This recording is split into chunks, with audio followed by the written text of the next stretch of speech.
Sharks moved into the top 4 of the South Group of the NatWest T20 Blast with 2 matches to play after coming away from Chelmsford with a 24-run win over Essex.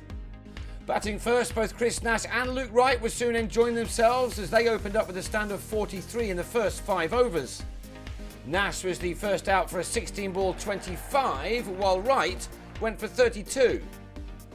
The score read 78 for 2 after 10 overs, and then the 11th, delivered by Ashar Zaidi, was spanked to all parts of the ground, with Phil Salt going berserk with 2 maximums and 2 fours in an over which went for an incredible match-altering 28 runs, Ross Taylor also clearing the rope off the spinner.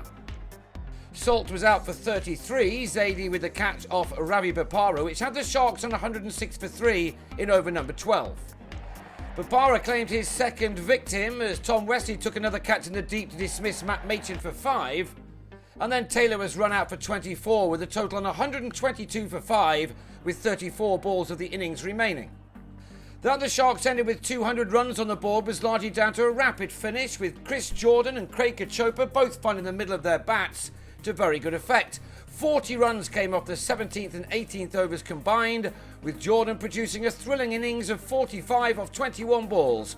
Kachopa was out for 18, but the Sharks were still able to get to 200 for 6 from their 20 overs. In reply, the Eagles lost Nick Brown early, but Wesley and Daniel Lawrence pushed on, taking 54 runs off the 6 overs of power play to lay the platform for a chase of this magnitude. There was the prospect of a thriller ahead, with both batsmen going along very nicely indeed.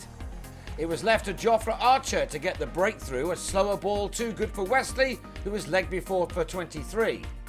Will Beer then dismissed Lawrence the same way for 36, leaving it to Zaidi to try to make amends for that very expensive over.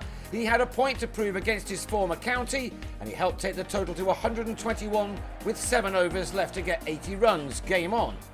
Bopara also looked in good nick with shots like these that had a healthy crowd on the edge of their seats on what was a perfect evening for a game of T20 cricket. Salt ran out Zaidi for 18, and then Bopara gave debutant Mustafizur Rahman the first of his 4 wickets, right with the catch.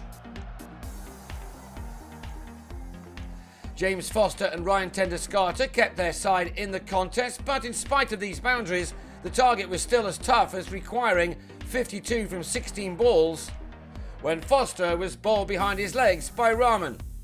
3 balls later, and the Bangladeshi had another reason to celebrate, Callum Taylor out for a duck. The Eagles' last hope now lay with Tenduscarter, who still had his eye on the prize, even though time was rapidly running out for his team.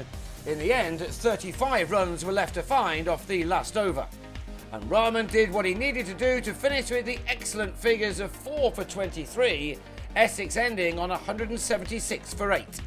That was some effort from a man who'd only just arrived in the country, he helping his team to a 24-run victory to see the Sharks move into the top 4 and qualification for the quarters now a real possibility.